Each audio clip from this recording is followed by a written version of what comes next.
Hello my dear students, welcome back to one more class. आज की इस series में हम स्टार्ट करने वाले हैं डिहाइड्रेशन ऑफ अल्कोहल।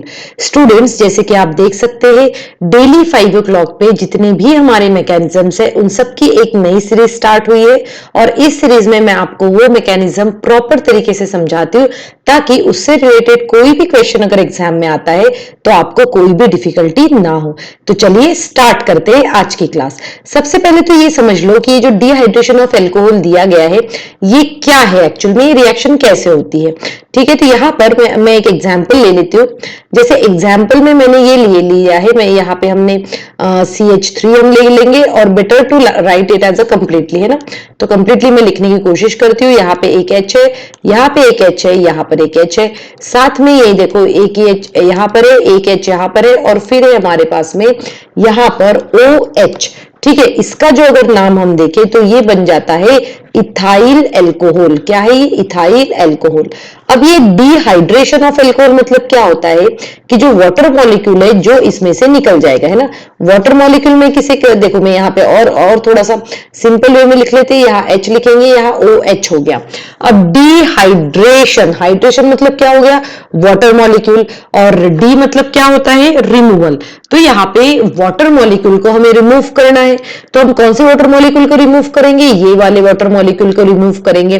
ठीक है, अब अगर ये वाटर मॉलिक्यूल को आप रिमूव कर दोगे तो हमें यहाँ पे क्या आंसर मिल सकता है? देखो हमें जो आंसर मिलेगा वो होगा, देखो ये तो रिमूव हो गया तो ये बन गया जाएगा प्लस H2O, और इसमें क्या मिलेगा हमें? CH2 डबल बॉन्ड CH2, और इसमें ये जो हो रहा है ये H प्लस के प्रेजेंस में हो रहा है। ठीक है, ये हमारी एक सिंपल रिएक्शन है। अब देखो जब आप इस रिएक्शन का पर्टिकुलरली डिहाइड्रेशन ऑफ अल्कोहल का जब आप देखते हो तो डिहाइड्रेशन करते समय हमेशा याद रखो कि टर्शियरी अल्कोहल ये ज्यादा अच्छे तरीके से करता है, उसके बाद में सेकेंडरी और लास्ट में प्राइमरी। ये सीक्वेंस भी आपको याद रखना है कि डिहाइड्रेशन ऑफ अल्कोहल इस तरीके से ज्यादा, इस सीक्वेंस में ज्यादा अच्छे तरीके से कैरी आउट हो सकता है। तो चलिए मैकेनिज्म देख लेते हैं। सबसे पहले मैं एक इक्वेशन लिखूंगी और उसी इक्वेशन के बेसिस पे हम मैकेनिज्म भी स्टडी करेंगे। अब वो इक्वेशन क्या है? देखो इक्वेशन ये ऐसा है कि CH3 CH2OH, क्या लिया हमने? CH3 CH2OH लिया है, और ये किसके में के प्रेजेंस में हो रहा है? H प्लस के प्रेजेंस में। ठीक है, ये किसके प्रेजेंस में? H प्लस के प्रेजेंस में हो रहा है। तो ये जो है रिएक्शन होते वक्त क्या होगा? CH2 डबल बॉन्ड CH2 और साथ में H2O जो है वो निकल जाएगा। ठीक है, तो इसका दिखने में तो ये काफी इजी सी रिएक्शन दिखते हैं, पर चलिए इसका मैकेनिज्म जो है वो स्टडी करते हैं। राइट, मैकेनिज्म में जो हमारी फर्स्ट स्टेप आएगी, ठीक है, हमारी क्या आ रही है? सबसे पहली स्टेप जो है स्टेप 1 जो लिखी रहेगी, इसमें देखो ये जो हमारे पास में, देखो स्टेप 1 में क्या हो रहा है? CH3 CH2 O और H, और जैसे कि हमें पता है कि ऑक्सीजन के पास में क्या होता है? 2 लोन पेयर्स होती है। अगर 2 लोन पेयर्स है तो वो ये लोन पेयर किसको देगा? बताओ, यहाँ पे H प्लस है, मतलब ये लोन पेयर अपनी H प्लस को देगा। अगर ये लोन पेयर H प्लस को देता है तो ये बन जाएगा CH3 CH2।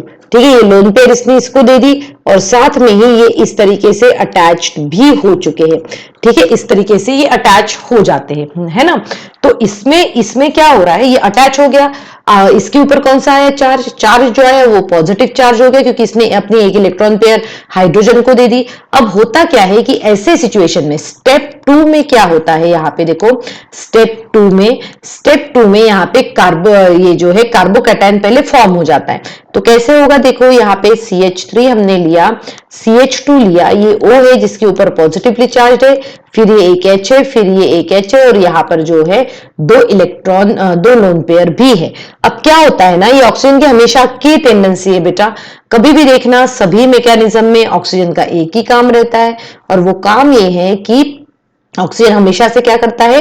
किसी को भी इलेक्ट्रॉन पेयर देता है और किसी से भी इलेक्ट्रॉन पेयर ले लेता है। ठीक है, मतलब वो कभी भी देता है, कभी भी मांग लेता है।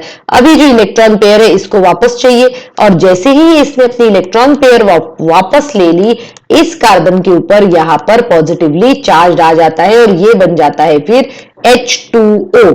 अब ये जो स्टेप 3 में क्या हो रहा है, देखो स्टेप 3 में ये जो कार्बोकैटायन है यहाँ पे है ना CH3, हम CH3 को थोड़ा सा एलोबरेट करके लिखेंगे। यहाँ पे किस तरीके से एलोबरेट करेंगे, देखो मैं ये CH3 को ऐसे कर लेती हूँ, ये एक H हो गया, ये एक H हो गया, फिर यहाँ पर है CH2 और इसके पास में है पॉजिटिवली चार्ज। ठीक है, अब इसको सेटिस्फाई करने के लिए ये जो इलेक्ट्रॉन पेयर जो है ये यहां मिडल में आ जाएगी। जैसे ही मिडल में आएगी ये बन जाएगा एक H, फिर यहाँ पर एक जो नीचे वाला H था मैंने ऊपर लिख लिया, फिर यहाँ डबल बॉन्ड और ये बन गया हमारा CH2 और प्लस यहाँ पर आता है H2O। और आप देख सकते हो कि अभी अगर मैंने ये जो ऊपर रिएक्शन दिखाई थी इस रिएक्शन में भी आप देख लो कि हमने alcohol in the presence of acid क्या बनाया है, इथीन बनाया है और साथ में वाटर मॉलिक्यूल भी हमने यहाँ पे रिलीज करवाया। तो ये इसका नेम क्या है, ये जो कंपाउंड है वो है इथेनॉल और इसका नेम क्या है, ये जो है वो है इथीन, इथेनॉल और इथीन, राइट। तो ये मैकेनिज्म इस तरीके से होता है, ये बिल्कुल भी नहीं भूलना है बेटा कि इसका जो ईज जो है ना, जो अभी हमने ईज देखा, ये ईज कैसा है इसका हम थोड़ा सा इरेज कर लेते हैं क्योंकि ये थोड़ा सा गड़बड़ हो गया। ओके, सो यहाँ पे हम लिख लेते हैं इसको कि इसका ईज कैसा है। ईज जो है वो पहले 3 डिग्री है और उसके बाद में 2 डिग्री है। ठीक है, तो जो हमारे टर्शियरी अल्कोहल्स रहेंगे, टर्शियरी अल्कोहल्स डिहाइड्रेशन रिएक्शन आराम से कर सकते हैं। सो आई होप आपको इस आज की क्लास में मैंने आपको जो भी पढ़ाया है वो आप सभी को अच्छे से समझ में आ गया होगा। Thank you students and have a good day ahead.